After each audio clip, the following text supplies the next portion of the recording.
Bien amigos, vamos a hablar hoy del Simple Conditional y lo primero que vamos a ver, como siempre en los tiempos verbales, vamos a ver la estructura. Dentro de la estructura vamos a ver la afirmativa y en la afirmativa, en este tiempo, tenemos un sujeto, la partícula would más un verbo en infinitivo más un complemento. Bien, would es el auxiliar, la partícula auxiliar que convierte al verbo en condicional. Entonces, tenemos que saber qué terminaciones en español hay para el condicional. Normalmente es la terminación día. Por ejemplo, iría, vendría, aprobaría. Y el verbo hemos puesto en infinitivo. En infinitivo quiere decir en su forma base, es decir, sin añadirle nada, o si es, eso sí es regular. Y si es irregular, la primera columna, ¿vale? Bien, entonces vamos a poner un ejemplo. He would go to Paris. Por ejemplo, él iría a París. Vemos que, aunque es tercera persona del singular, he, él, would no varía. Sería igual para todas las personas. Lo mismo daría poner aquí you, que he, que she, o que cualquier otro pronombre. Would no va a variar nunca. Bien, dentro de la estructura seguimos con la negativa. La negativa sería de la siguiente manera. Un sujeto y a would le vamos a añadir n''t.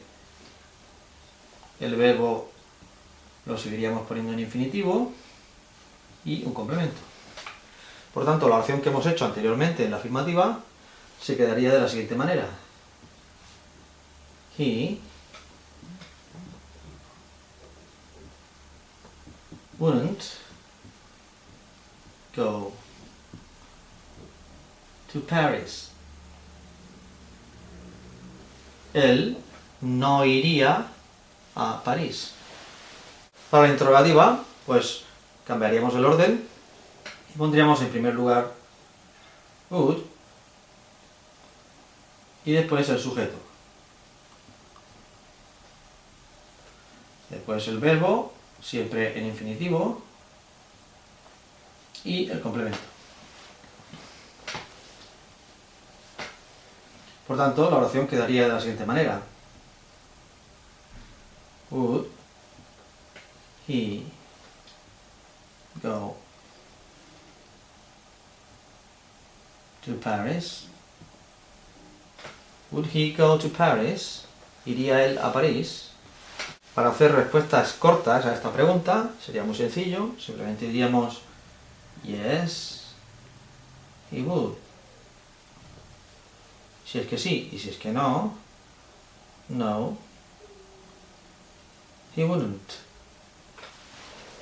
Dos usos principalmente. Uno, que sería un deseo improbable.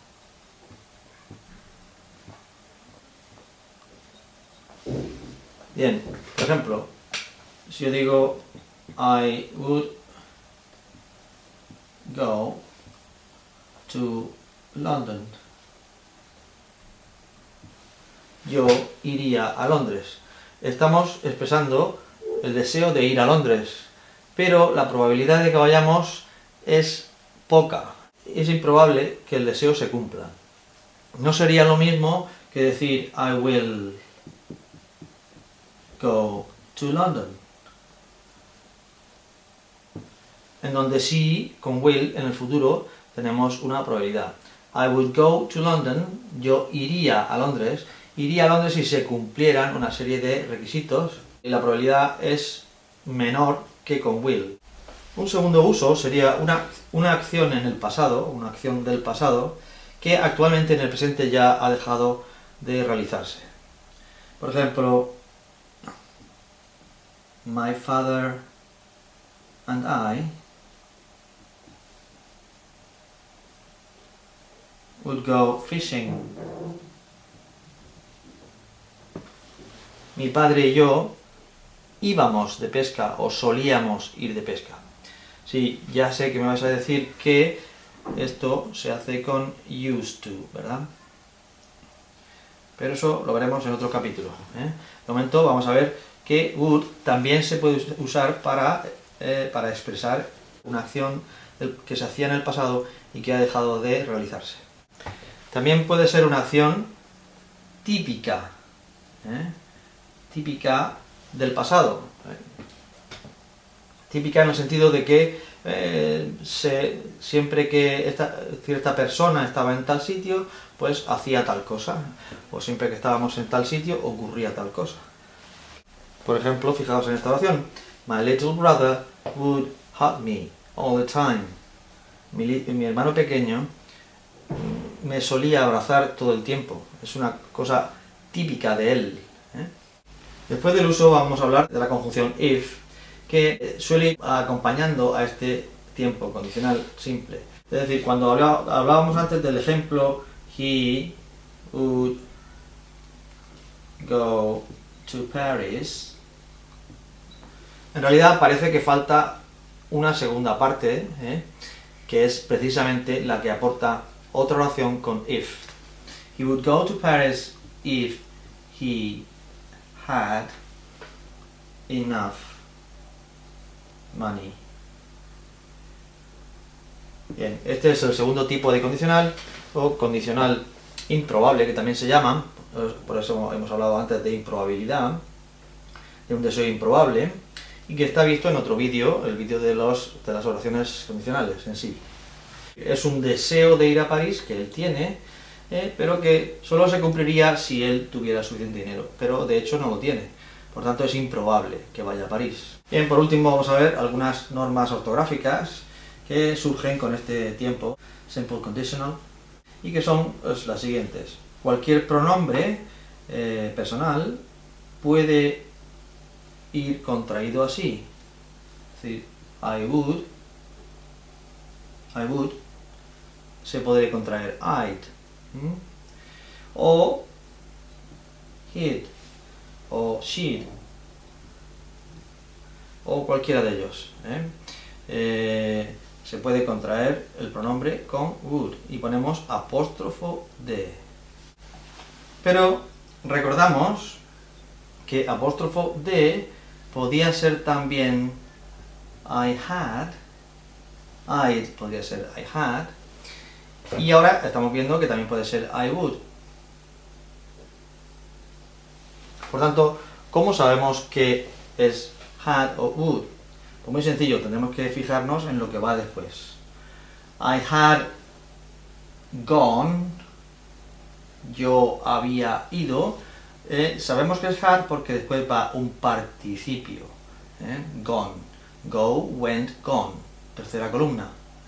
O una terminación en ed, también, de un verbo regular. Sin embargo, sabríamos que es would porque el verbo que iría después iría en infinitivo. Es decir, sería, si es verbo regular, pues sería el verbo base, y si es verbo irregular como este, sería la primera columna. Esta es la tercera aquí, had gone, había ido, y esta es la primera, I would go, go, went, gone, primera columna. Por último, también sería interesante pues, tratar el tema de la pronunciación, dado que a la mayoría de los hispanohablantes les cuesta bastante pronunciar el auxiliar del condicional. Bien, tenemos esta palabra, W-O-U-L-D, y tenemos que saber que la L no suena. Would, would. La L es muda, no suena. Would. Pero bueno, luego, quizá lo difícil es esta W-O, pero es bastante sencillo si tomamos como ejemplo otras palabras que empiezan por W más O. Por ejemplo, word, o otras palabras que empiecen por W y otra vocal, la que sea. West, won't. Bien, pues esta posición, lo que hacemos con la boca para pronunciar word o west o won't, es lo mismo que hacemos, que tenemos que hacer para pronunciar would. Solo que sería, en vez de una E larga como aquí, o una E normal, o una O corta como aquí, sería una U corta. Sería así, would, would, would. Ponemos la boca para decir u, pero en vez de decir E larga o E corta o O, diríamos U corta. Would, would, would. Bien, I would like to thank you for watching. Thank you for watching. Gracias por ver.